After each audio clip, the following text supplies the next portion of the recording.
Well, good morning. If we haven't had the chance to meet yet, my name is Daniel Newman. I am one of the trustees of the Prayer Book Society and part of the conference organising group. I hope you've enjoyed the conference so far. We've heard about the use of the language of the prayer book, but we've heard about architecture and the prayer book. And now we're thinking about the prayer book and its relationship to music as we continue to think about what has the prayer book ever done for us, how it's shaped our culture, and what it can still hold for us today. So we're thinking this morning about music, and it's my pleasure to introduce Dr Andrew Gant. Andrew, would you come to join me at the microphone, please? Andrew, this isn't your first time in Cirencester, is it? No, not by any means, no. Could you explain why you were here most recently? Well, yes, I spent quite a bit of time in Cirencester just over a year ago when I had the honour to be a candidate for this constituency in the general election. It's very nice to be facing an audience that doesn't get a vote. I'm sure we'll have a much more friendly reception here. Between 2000 and 2013, Dr Gant was organist, choir master and composer for Her Majesty's Chapel Royal. Church musician, the short answer is probably everything.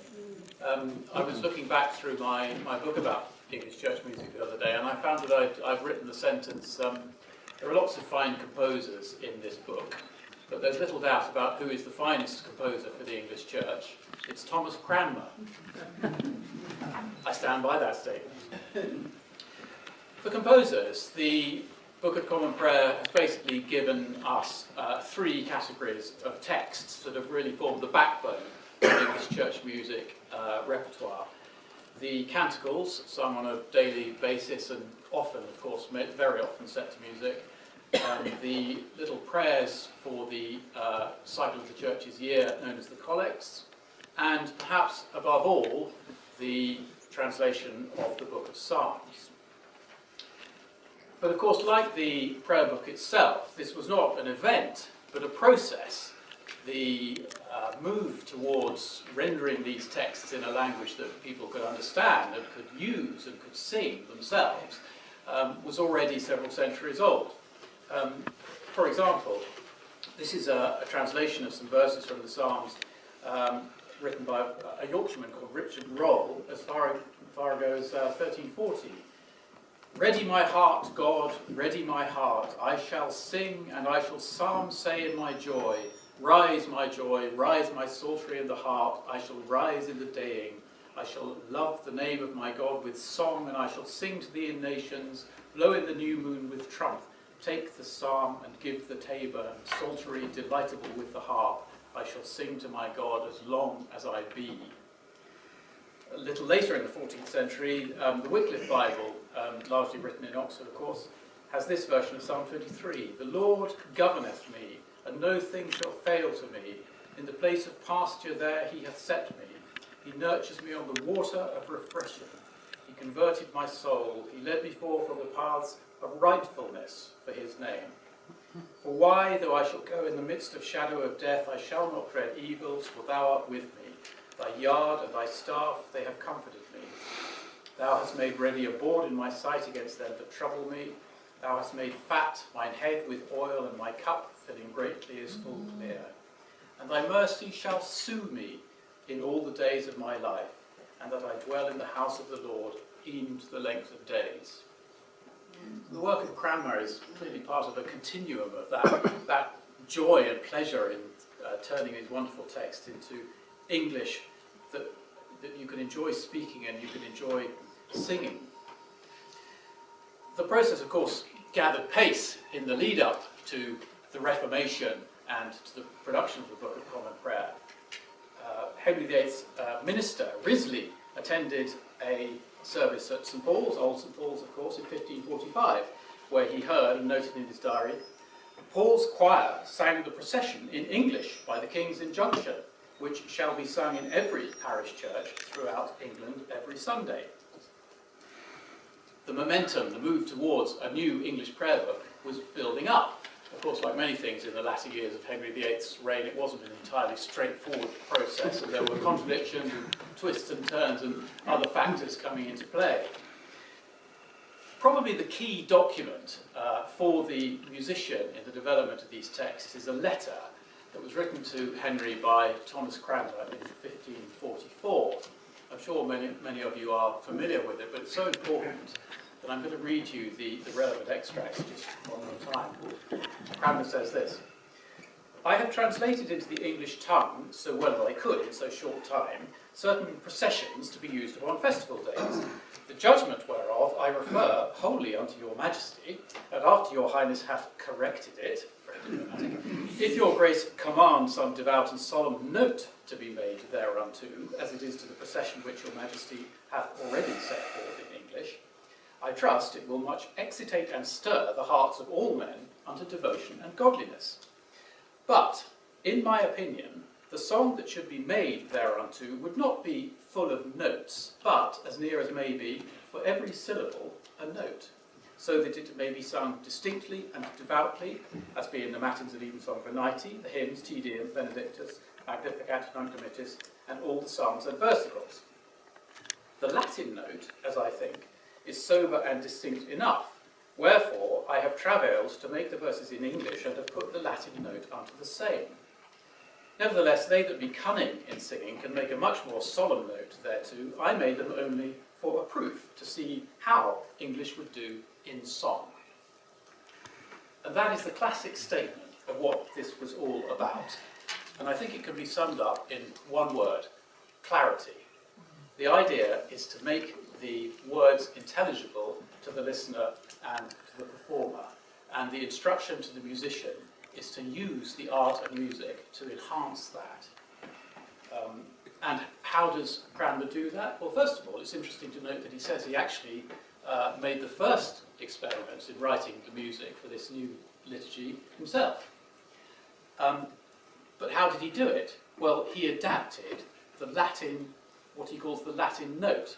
In other words, he took the Gregorian plain song, the tunes, that people already knew, and he simply adapted the words from Latin into English and made the English fit the old tunes. So you're changing things, but you're not trying to change them too much. You're trying to allow people to carry on doing things that they are used to and are comfortable with.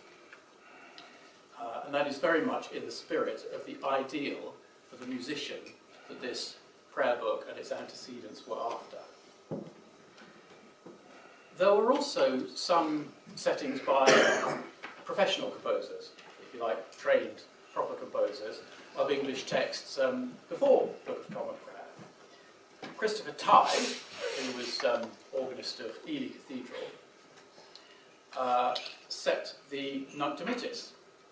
But his text was not from the 1549 book, but from a 1535 primer, and the text that he set goes like this: "Lord, let thy servant now depart in peace according to thy promise, for mine eyes have seen the Saviour sent from thee, whom thou hast prepared before the face of thy people, a light to lighten the Gentiles, to be the glory of thy people of Israel. Glory to the Father, and to the Son, and to the Holy Ghost, as it was in the beginning, and is now, and ever shall be, world without end. Always so be it, so be it."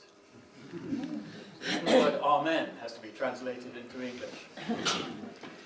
That's, I think that is actually a unique example of a setting of an English canticle which predates the Book of Common Prayer. And it's a very beautiful piece. So we move on into the reign of the boy king, the devout Protestant, Edward VI. The injunctions of 1547. Of course, a new reign, lots of new instructions going around telling everybody what to do. And as usual, there's a lot of instructions about how you are to manage worship. And as usual, music is kind of bolted on as a bit of an afterthought. For example, the injunctions sent to St George's Chapel at Windsor said, "The choristers shall daily say matins in English before the beginning of service in the morning, and likewise evensong in English before the choir begin evensong." Which is interesting, actually, if you think about it. They are to say matins in English before the service, which kind of implies that they were still singing it in Latin, because that's what they'd always done, but they were meant to make sure that the choristers understood what it was that they were about to sing by reading it through in English first. Quite an interesting idea. And then came the prayer book. One of the key things for the musician about the Book of Common Prayer, as the great historian Peter Hure pointed out in his wonderful book about the music of this period, is that it doesn't actually say very much about music. There's a distinct lack of specific instructions about where the music is supposed to go. It's clear that music is expected. There are references to clerks. You're told when they should kneel down and stand up. Clerks are singing men, so there are singers there in the service. But it doesn't, for example, say, whether the psalms should be sung, and if so, by whom, certainly not to what. And of course, the most specific reference to music is the famous instruction as part of the rubric to matins and evensong. In choirs and places where they sing, here followeth the anthem. But that's it. What anthem? What text? In some other church traditions, the texts for a particular day are very firmly set. If you're going to sing, you sing this, but not here. Now that, I think, looking at the subsequent history of the music of the English church, has been a source of a certain amount of disagreement and a certain amount of argy-bargy, but also, I would say, a huge source of strength and creativity, because it has, to quite a large extent, allowed musicians and liturgists to interpret that instruction in all sorts of different ways, which has meant that composers could draw on a huge variety of texts to set and sing as anthems. And the Book of Common Prayer provided them with a wonderful resource, so that you can have passages from the Bible, you can have passages from the collects, you can have passages extracted and indeed edited from the Psalms, and as time goes on, you can have devotional poetry, hymn texts, and other things as well. One of the great strengths for the musician of the Church of England has been its inclusivity and its willingness to sort of welcome in texts and influences from outside. The second prayer book of 1552 was even less helpful to the musician, gave even less instructions. There are some musical settings from this period. As always, there are difficulties about being precise and exact about dating the music for various reasons, not least because things get changing. But there are two main collections which reveal how composers and musicians began to engage with this new generation of English texts. The collection known as the Lumley Part Books, named after the family that looked after it at Arundel Castle in Sussex. All the texts are in English, but they are not in the Book of Common Prayer versions.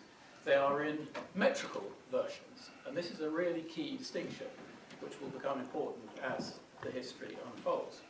So, for example, this is a short selection of verses from the canticle Benedicite, the morning prayer, in the prayer book version.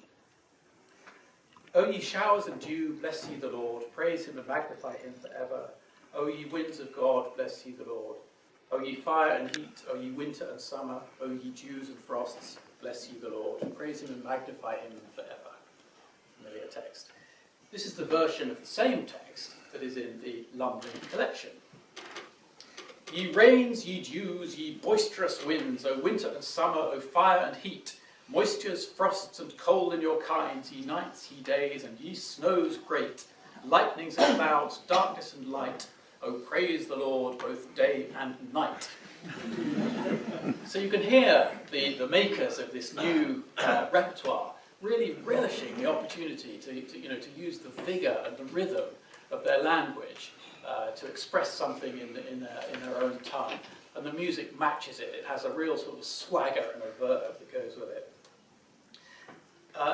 The other collection from this time is by far and away the most important source for the music of the very early English church music tradition, known as the Wanley Part Books. And the main difference there is that the texts in this collection are from the Book of Common Prayer, including some of the earliest liturgical settings. There is indeed a setting of the English communion service the very first new setting of the English Communion by a composer called John Heath, not a name that's often heard on music lists these days. It's not very good, but it is there, it's remarkable. There's also some rather interesting experiments with these new words, because, again, as Peter Lehere says in his book, one of the problems with this new liturgy was that not a note of music existed to sing to it. So one experiment was to take some existing music, some Latin mass settings by John Taverner, a composer for the pre-Reformation Catholic Church, a composer of wonderful polyphonic music in the old-fashioned style, and to try and bolt the new English words onto it. And that's what they did, and this music is published. So the idea of sort of, one song to the tune of another is not new. It doesn't work terribly well. Psalms in meter become extremely important for the musician. And of course the idea is that you can sing them. And in particular, if you sing them if you put the psalms all into the same kind of meter, you can then sing any psalm to any tune that you already know, which happens to be in the same meter. And this became extremely common and extremely popular throughout this period. One of the earliest ones was published by a man called Robert Crowley in 1549. And most importantly of all, a version by two Edwardian courtiers, Sternhold and Hopkins, which over the following 150 years, right the way through to the turn of the 18th century, sold, probably hundreds of thousands of copies. The Sternhold and Hopkins Psalter. So, in a sense, you have a tradition which is running in two parallel trends. The Book of Common Prayer, with its prose psalms, is essentially providing music for trained composers writing for professional choirs, if you like. At places like the Chapel Royal, private chapels, Oxford and Cambridge, and cathedrals. Everybody else sings their psalms to metrical versions, which they can buy in cheap, popular editions, in single ballad broadsheets, and sing at home or at school, led by the head of your household, your school teacher, or your parish clerk. And these things run in parallel with each other.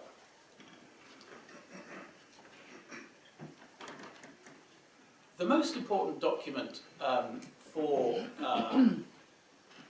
trying to realise Cranmer's ideal came just a year after the Book of Common Prayer itself. It's called The Book of Common Prayer Noted, and it's by a musician from Windsor called John Marbeck. Marbeck had an interesting career, certainly wasn't dull. Brought up, of course, under the old Catholic dispensation, he composed music for that rite. He composed a Latin Mass in the old-fashioned polyphonic style. Very fine piece, very much in the style of composers like Taverner and Ludford. As the Reformation gathered pace, he found himself in sympathy with it and became a convinced reformer. Musically, this is reflected in one of his mid-career compositions. It's a little carol in 3 parts called A Virgin and Mother, very much the sort of thing that was designed to be part of the use of music for education, for general sort of edification. Then, on the 16th of March, 1543, his lodgings in Windsor Castle, where he was employed as a musician, were searched, and writings of John Calvin were found. Well, this was too far, even for the modest steps in the direction of reform that were going on under the last years of Henry VIII's reign. Marbeck, along with 3 colleagues from Windsor, was tried by his own dean in his own place of work, found guilty and condemned to die. What followed was a terrible, horrific event, even by the standards of the time, known as the Windsor Burnings, commemorated in some gruesome woodcut illustrations in Fox's Book of Martyrs. But for the musician, the interesting thing is that of those 4 men who were condemned to die, 3 went to the flames, and Marbeck did not. Marbeck was reprieved on the explicit and direct instructions of the king through the intervention of Bishop Stephen Gardiner, who was one of the prosecutors in chief. Why?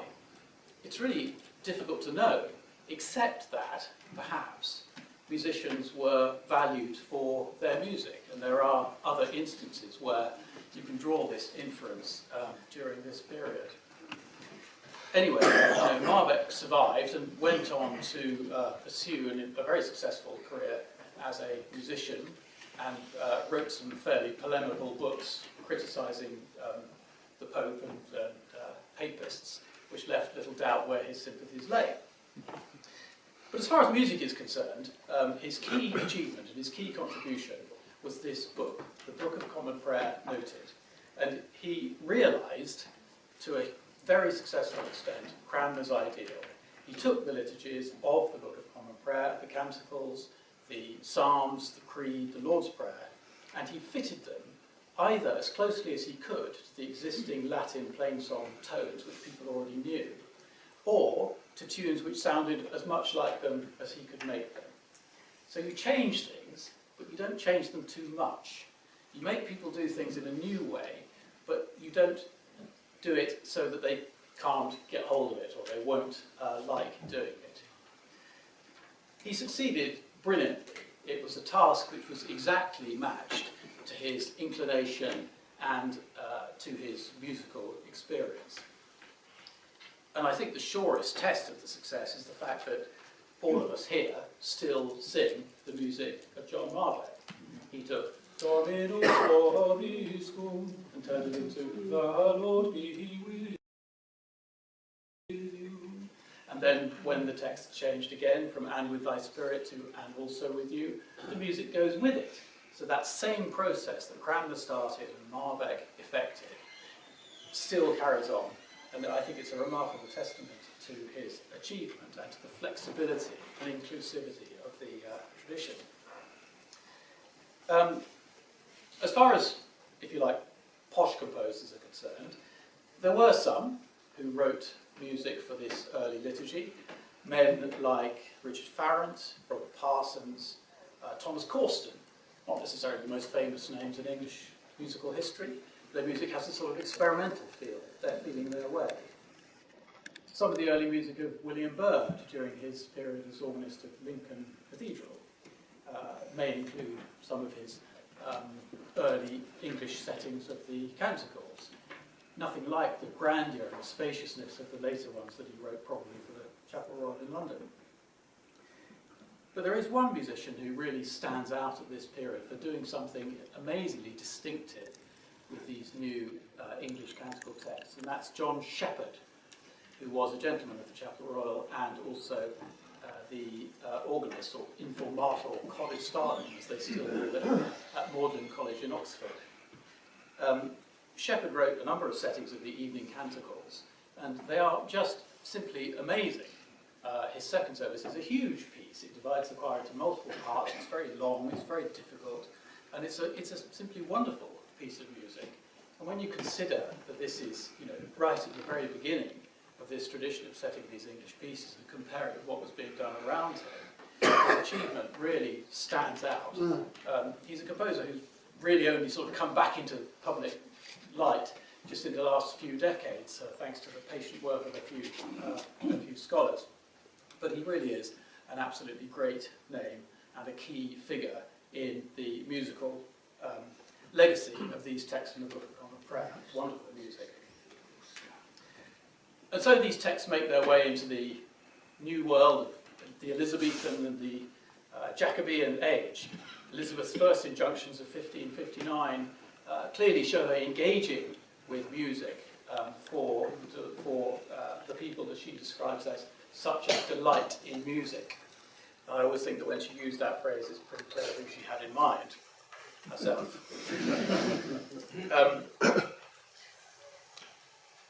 The great period of the setting of these texts is what used to be called the golden age of English music. It's a slightly sort of hackneyed phrase, but it still makes sense, I think. If you think of the list of names of these composers: Byrd, Gibbons, Weelkes, Tomkins, Edmund Hooper, a name less well known today.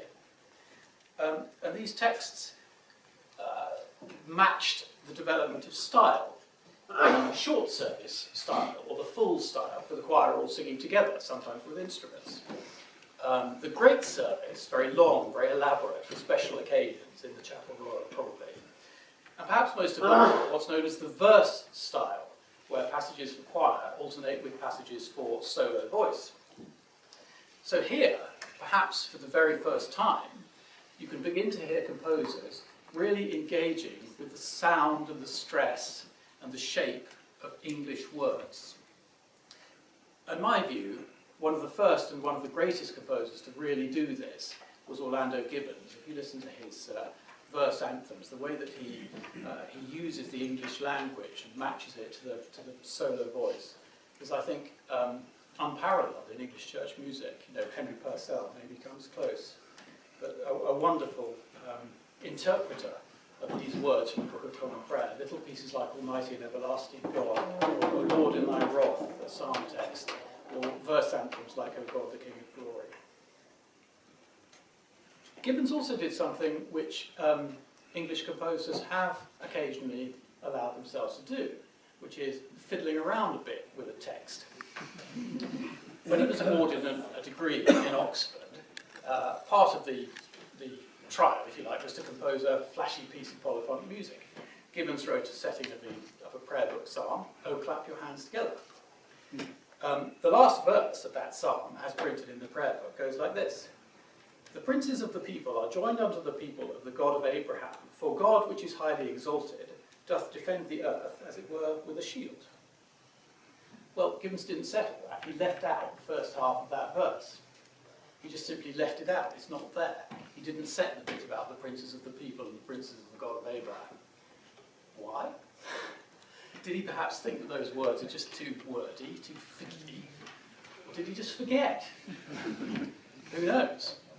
I might add here that I once had a conversation with a very distinguished and now very senior English church musician, a well-known composer, where we both discovered that we had on one occasion set a well-known text from the Book of Common Prayer, which we both thought we knew very well, and set it from memory, and then come back to it afterwards and found that we'd actually left a bit out.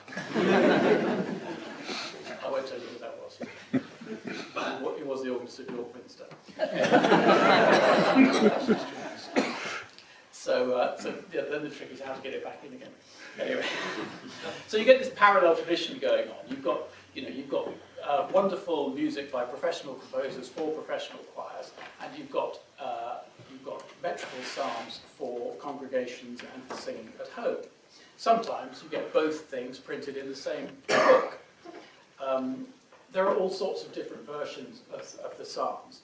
This is the opening of Psalm 84 from the prayer book. "Oh, how amiable are thy dwellings, thou Lord of hosts. My soul hath a desire and longing to enter into the courts of the Lord. My heart and my flesh rejoice in the living God. Yea, the sparrow hath found her an house." This is that same psalm printed in a psalter issued by Thomas Ravenscroft in 1623. "How pleasant is thy dwelling place, O Lord of hosts, to me. The tabernacles of thy grace, how pleasant, Lord, they be. The sparrows find a room to rest and save themselves from wrong, and eke the swallow hath a nest wherein to keep her young." Common meter. Yes. While shepherds watch their flocks by night, as seated on the ground, there is a greener far away without a city wall. The idea is you can sing any text in the same meter to any tune which you already know. And incidentally, just a little aside here, the tune that Ravenscroft printed with that psalm goes like this. "How pleasant is thy dwelling place, O Lord of hosts, to me, the tabernacles of thy grace, how pleasant, Lord, they be." So the story of how tunes move through this tradition alongside the words is another tune. Beginning of the 18th century, a new version of the Psalms comes into existence to kind of take over, if you like, from the old version. And this is the version by Tate and Brady, came to be known as the new version compared to the old version. Just give you one little example here. This is the opening of Psalm 3 from Stonehold and Hopkins, the old version. Lord, how are my foes increased, which vex me more and more. They kill my heart, while as they say, God can him not restore. It's rather sort of fire and brimstone, isn't it? And slightly sort of simplistic language, if you like. This is the version from the more enlightened age at the end of the 17th century. How numerous, Lord, of late are grown the troublers of my peace. And as their numbers hourly rise, so does their rage increase. Insulting they my soul upbraid, and him whom I adore, the God in whom he trusts, say they, shall rescue him no more.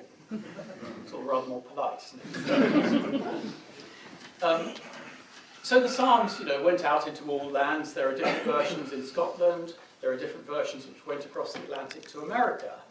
The Bay Psalter, the first book to be printed in North America, and incidentally a copy not that long ago became the most expensive book ever sold at auction, 1640, printed in Massachusetts.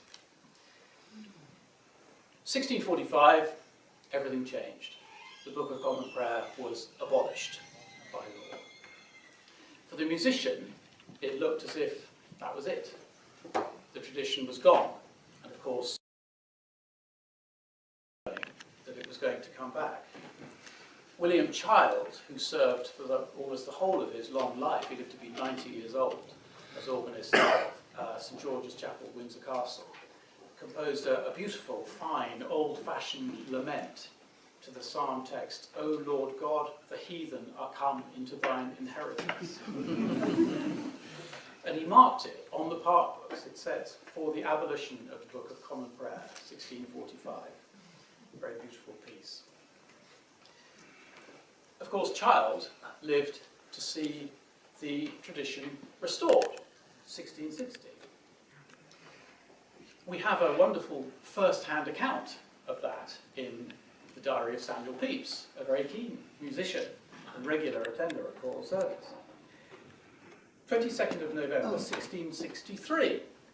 The Chapel Royal Choir, by the way, was refounded by a man who'd been part of it before the Civil War into England, called Henry Cook, who fought on the Royalist side and was always thereafter known as Captain Cook. 22nd of November 1663, Lord's Day, to Whitehall. At chapel, the anthem was good after the sermon, being the 51st psalm, made for 5 voices by one of Captain Cook's boys, a pretty boy, and they say there are 4 or 5 of them that can do as much. And here I first perceived that the king is a little musical and kept good time with his hand all along the anthem. The boy was a young man called Pelham Humphrey, who went on to succeed Cook as master of the children at the Chapel Royal. I've done that piece. It is a very fine piece. 51st Psalm. So it's the Book of Common Prayer that gets the musical juices flowing again. And of course, none more so than one of the other 4 or 5 boys that Pepys mentioned at that time, although just of a slightly younger generation, the son of one of the adult members of the choir, a little boy called Henry Purcell. Perhaps nobody has ever made such joyous, rich, life-affirming music out of the words, the music of the Book of Common Prayer than Henry Purcell. Let's just take one example. You may well know his first anthem, They That Go Down to the Sea in Ships. There's a wonderful story attached to it. It was written for Purcell's friend, a wonderful bass singer by the name of John Gosling, who was famous for his low notes and got all his composer friends to write him these very elaborate solos, including Purcell. Well, Gosling, as a member of the royal household, was ordered one day to accompany the king and his brother, the Duke of York, later James II, on a sailing trip. And they went off down the Thames, and a storm blew up, and the king and the duke and everybody else had to sort of handle sails like common sailors to get the ship back safely into harbour. Now, this terrifying event so impressed Gosling that he asked Purcell to write him an anthem to commemorate it, which he did. They That Go Down to the Sea in Ships, complete with the ship being brought safely back into the harbour. And it's a wonderful piece which begins with a 2-octave scale from the D above middle C down 2 octaves right down to the D at the bottom of the bass stave. But there's another little interesting detail about that, which is that the first verse of the psalm text is this.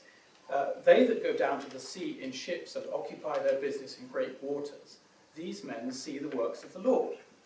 Now Purcell did a bit of a Gibbons here. He said, they that go down to the sea in ships, these men see the works of the Lord. Just like Gibbons, he left out half of the first verse. Again, why? Did he just think, and occupy their business in great waters? It's just not a very interesting thing for somebody to sing. He wants to get on with the fun bits. But again, English composers have felt themselves able to edit, to chop and change the text of the Book of Common Prayer with some incredibly creative results. The next great musical interpreter of these texts was a man who arrived in London from Germany just only less than 20 years after Purcell died, George Frederick Handel. The coronation anthems, what can you say? Wonderful music.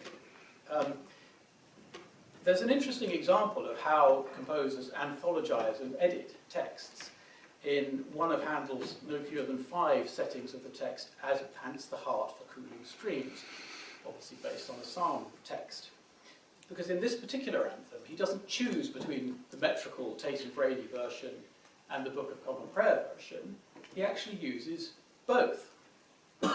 So that when he's writing a sort of formal aria, which needs a bit of a structure and a bit of a rhythm, he uses Tate and Brady's metrical version.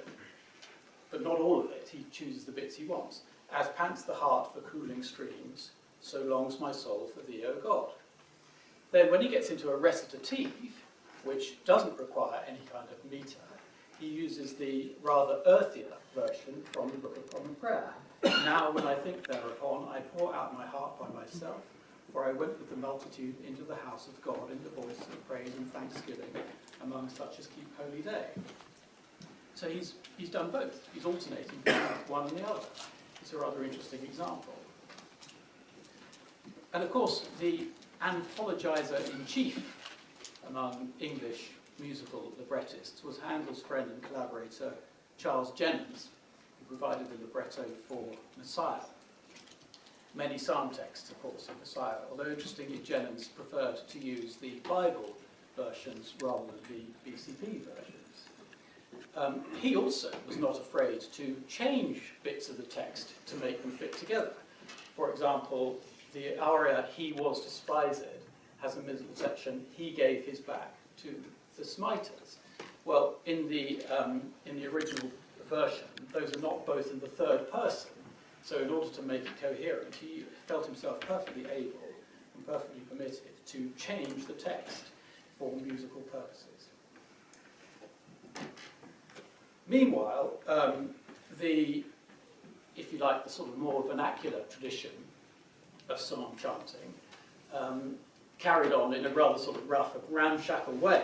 This was written by Richard Steele, the editor of The Spectator, when he listened to a parish choir and congregation singing a psalm accompanied by their organist. For half an hour together, they divert their auditors by scouring up and down the whole compass of the organ, skipping from one subject to another, taking a special notice of their tuning the psalm, for in the middle of a word, Mr. Tweedledum forgets the tune and entertains us with a scrap of a song or a masquerade dance to the confusion of the audience, when the next verse, perhaps of confession or deprecation, shall be introduced by Lily Bolero or Jumping Joan. Musical standards were certainly not anything to write home about at this period. Parish choir books began to appear, again drawing on the Book of Common Prayer. William Tanzur's Harmony of Zion contains his setting of I Was Glad. It's like sort of bad Handel, but it's made for parish church choirs out in the countryside, a new development. Taking a little sideways step, in America, a rather remarkable, untutored musical genius by the name of William Billings produced his own versions of several psalm texts as part of the wonderfully idiosyncratic shape note tradition, including this, Lamentation over Boston. By the rivers of Watertown, we sat down and wept when we remembered, O Boston. Into the 19th century, we've already said that perhaps the period around the turn of the 17th century was the first great period for music engaging with the words of the Book of Common Prayer. The second great period, I think, has to be the second half of the 19th century. And the main driving force for that were the high-minded, idealistic Victorian clergymen who made up the Oxford movement, and in particular men like John Mason Neale, the hymn writer, and his colleague Thomas Helmore, with whom he collaborated on a large number of musical endeavours. Standards weren't always great, and there were a series of battles, often quite literal battles, between the various wings. Congregation versus choir, English versus Latin, Gregorian chant versus Anglican chant. But perhaps the key achievement and the key innovation of the Oxford movement for the musician was their insistence that the Book of Common Prayer psalms could and should be chanted in the form in which they appear in the prayer book. Now this was a slightly anomalous idea. The whole point of putting psalms into meter is to give them a rhythm, so that you can sing words which have a rhythm to a tune which has a rhythm. What the Oxford movement tried to do was to put words which don't have a regular rhythm to a tune which does. And that is where the tradition of Anglican psalm chanting that choirs do today really came from. And there are all sorts of fascinating experiments about how you do this and how you get people to sing together and whether the congregation should join in. There's a great story about the composer Antonin Dvorak, who was on a visit to London in the 1880s, and he was taken to evensong at St Paul's Cathedral. That he stood there with his companion, the choir stood up and started singing the psalm. He listened politely for a few verses and turned to his companion next to him and he said, "Why does the choir keep singing that wretched little tune over and over again?" So we're into the 20th century and, in a sense, into the modern age. I think it's fair to say that perhaps in the early part of the 20th century, modernism and musical modernist composers did not find the rather fuddy-duddy and reactionary Church of England and its traditions something that they wanted to engage with. Church music didn't lend itself very well to the serial style, for example. That has to a very large extent changed, and today you find serious, engaged, world-class composers like James McMillan, Judith Weir, and before them the generation of Benjamin Britten and William Walton, engaging very thoroughly with these texts with some wonderful results and making a remarkable contribution to our musical tradition. Other composers have engaged with it for the benefit of parish churches, very much associated with the work of Ralph Vaughan Williams, editor of the English Hymnal, of course, and his friend Gustav Holst, both of whom wrote settings of canticles for the use of village choirs. Still very good music. So, what has the Book of Common Prayer done for us? Where do its echoes appear in our modern tradition? Well, just listen to this little passage from a poem which W.H. Audin wrote specifically for musical setting by his friend William Walton. It's from the poem The 12. O Lord my God, though I forsake thee, forsake me not, but guide me as I walk through the valley of mistrust, and let the cry of my disbelieving absence come unto thee. It's not so much echoes of the Book of Common Prayer, it is the Book of Common Prayer. And of course it's easy to hear those same echoes in poetry by T.S. Eliot, so set to music by Benjamin Britten, and indeed in other places too. What has the Book of Common Prayer done for musicians? Well, I'd like to take a little slightly sideways step, really, just to get towards an end here. I think that the language of the Book of Common Prayer has permeated into English thinking and English life in ways which are far broader than just church music or church liturgy. This, for example, is an extract from a song by Noel Coward. It's written to be sung by a woman, and it goes like this. I believe in doing what I can, in laughing when I must, and crying when I choose. I believe the more you love a man, the more you give your trust, the more you're bound to lose. And I believe that since my life began, the most I've had is just a talent to amuse. I believe, I believe, I believe. Where did he learn that habit of doing things in threes? Noel Coward was a choir boy at the Chapel Royal. It's there. It is there. No doubt about it. Take another little digression. This is one of my favourite ones, and it's not really a reference to a text from the Book of Common Prayer.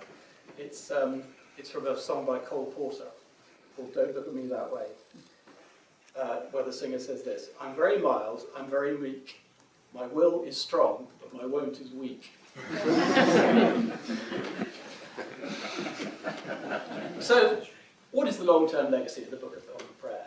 Well, it reminds me a little bit of when Zhou Enlai was asked, what was the long-term effect of the French Revolution? And he said, it's too early to tell. But I think I'd just leave you with one thought. For the musician, the Book of Common Prayer has, in a sense, become a symbol of a divide. You have your evangelical church, and then you have your more traditional church down the road with a board outside saying prayer book services. Well, that wasn't what it was intended to do. It was intended to do exactly the opposite. The music of Malbec is one of the very few traditions that you will hear sung in both places. That is what the Book of Common Prayer has done for us, and we should treasure it and value it, not just for its inherent beauty and meaning, but also for its inclusivity and its welcoming in. Thank you.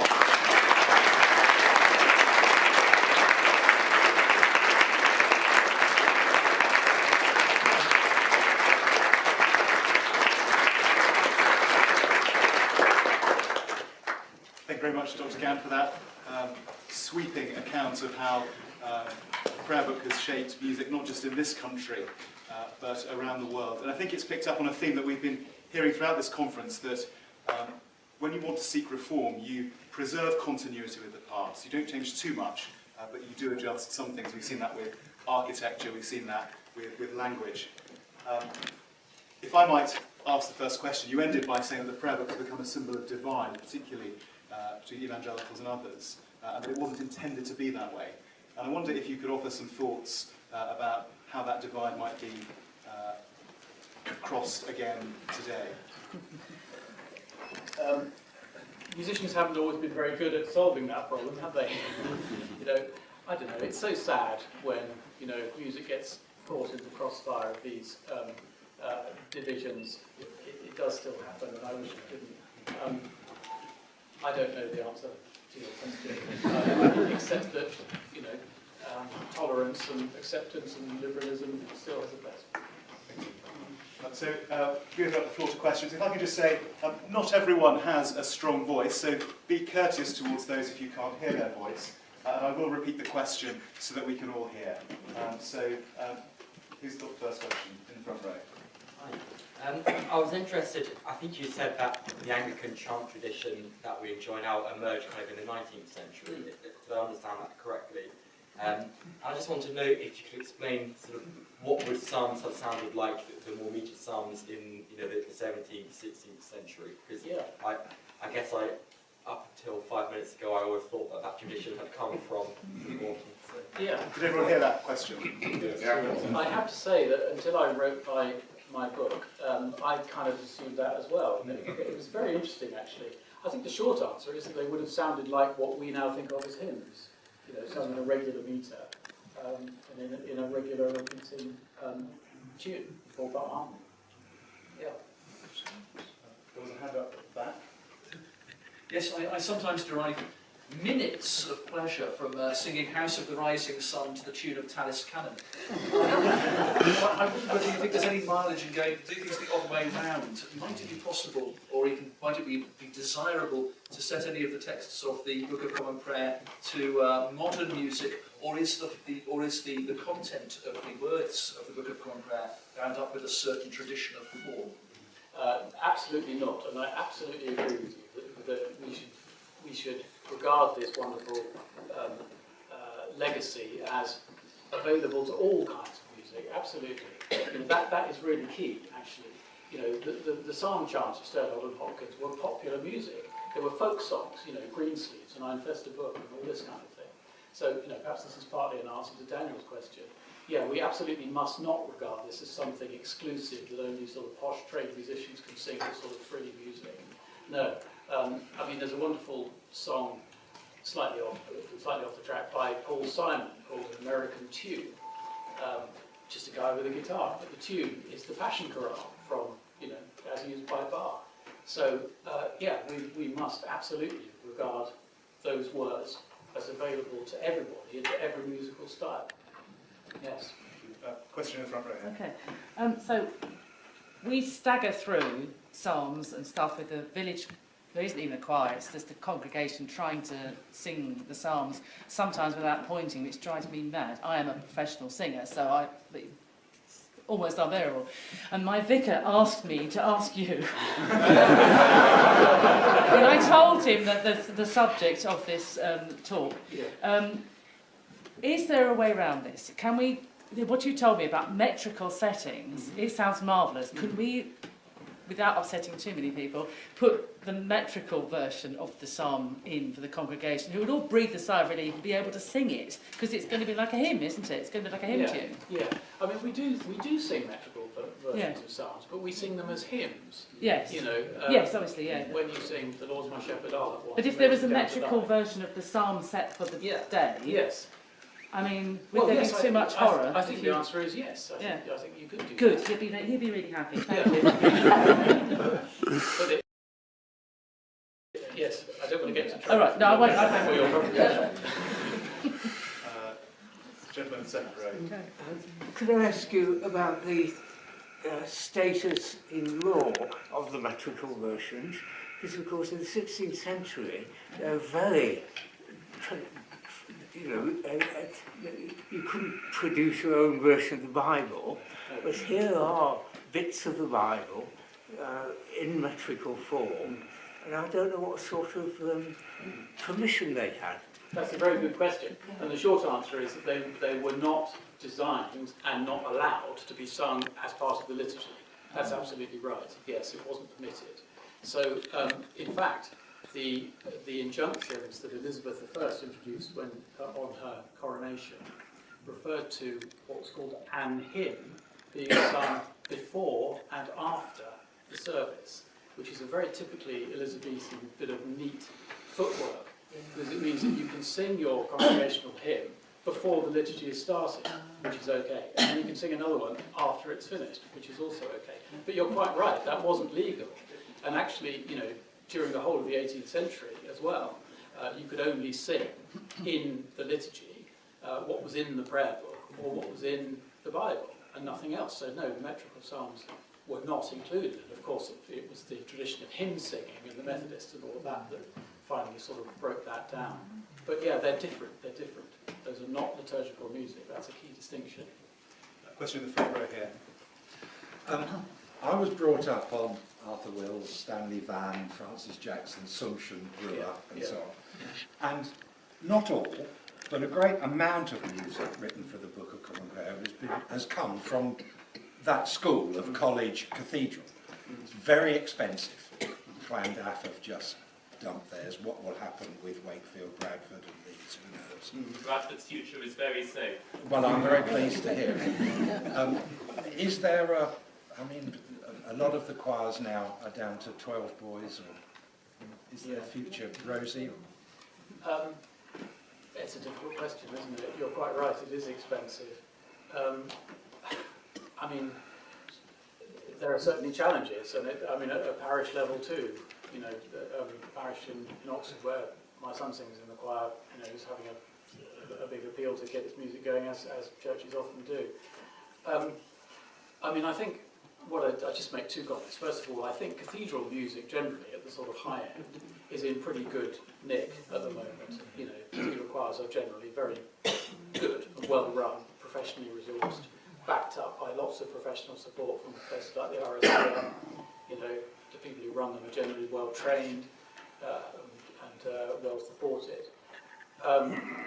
The other point is that this isn't anything new. You know, I mean, church music during Elizabeth I's reign suffered enormously from financial problems because of inflation. You know, during the Restoration, you know, the symphony anthems of Purcell and all of that only happened at all because Charles II essentially liked having a party and not worrying about whether or not he could pay for it. And his successors, William and Mary, found that they could not pay for it, which is why it stopped. You know, it's nothing to do with liturgy or taste or musical style. It's all to do with money. So I hope so, and I do think so, because I think that there are enough people who feel passionately enough about the tradition. Question? I was taught at school that English is a musical language, and we were taught hymns where the music fitted the English. And now, very often, we go into church and we're told that we're going to sing a certain hymn, but it's a modern or more modern music which doesn't fit the English music. Can you explain any reason for it? Well, I think I wouldn't characterise this as a problem between one style of music and another style. I think it's not right to say that, you know, modern music and worship groups and that sort of thing are less musically good than traditional. I'm not saying that. In the way that they approach the words. I mean, I think it's a question of whether it's done well. You know, there are some very fine modern hymns which have deservedly entered the repertoire. But there are some rather bad ones. There's quite a lot of bad Victorian hymns. So I think you need to persuade your vicar and your music leaders to make sure that they use the best ones. There's a question at the back there. You've been talking about the musical tradition of the Book of Common Prayer, but of course now common worship is increasingly used. Do you think that there will be a common worship musical tradition, and is it going to displace the Book of Common Prayer? Will it displace it? No. Because the musical repertoire is already there. You know, and there's so much wonderful music already that there's no way that, you know, if you want to run a choir singing in the church, you will have to carry on using that repertoire because it's just so good. But will there be a repertoire based on the new text? I hope so, yes. And there are indeed some examples of that. I mentioned James Macmillan. He has made some wonderful settings, you know, if you like, sort of proper choral music, of texts from modern liturgies, congregational masses, and also from the Scottish prayer book. So there's absolutely no reason why not. I think it's probably still fairly early days, but yeah, I think probably we should all try and take steps to make sure that that does happen. Did you have a question, Alistair? Yes. I wondered if I might just probe a little bit more the context of the future of the tradition, looking slightly beyond our own shores. Because there is a very real sense that the Anglican communion is, of course, global, and I'm very conscious of an occasion when I visited Namrimba Cathedral on Good Friday, and was slightly surprised to hear the Lamentations of Jeremiah, followed by the Allegro Miserere. And obviously it's not done perfectly, but that was done at all was striking. And in conversation with the director of music afterwards, he said, well, it was very difficult because the bishops felt this was not the way forward and they really would like to eliminate it. And I heard something similar in a number of other places, which makes me think that we could do more to support the tradition around the communion, because that in the end would also help us preserve the tradition here, because we would have a greater uniformity. I just wanted to raise the thought that we might think of ways of doing that, which could include, of course, sending choirs perhaps for their week's trip overseas rather than just within the United Kingdom, and exchanging perhaps organ scholars and so forth. So that's one point. But the other was to ask, I suppose, an intractable question, but it's in continuity with the one we looked at earlier with regard to architecture, where we were thinking about where bad architecture works. In other words, we've had the case of a large congregation meets in a supermarket space or whatever and grows and grows. Well, that clearly has done so in the face of the congregation, in the face of the space the congregation has grown. Similarly, what does one do to move people on from what we might, no doubt reprehensibly in the minds of some, call bad music, who use bad music? How do we move them on to be something in a better place in terms of the tradition? You describe that as an intractable question, so maybe we'll just leave it at that. Yes, I mean, every place is different, isn't it? You know, I mean, it takes a lot of political and diplomatic skills to try and do that, but it's worth doing. On your first point, yes, I absolutely agree with you. I mean, the Royal School of Church Music does very good work in this respect. You know, has branches all over the world, and of course, choirs do travel quite widely. And you know, export the tradition in that way. It's a lot more difficult than it used to be, in my experience. You know, going to America, for example, the requirements of visas and passports and things are a lot more stringent than they used to be, probably for good reasons. Time for one more question. Any more questions?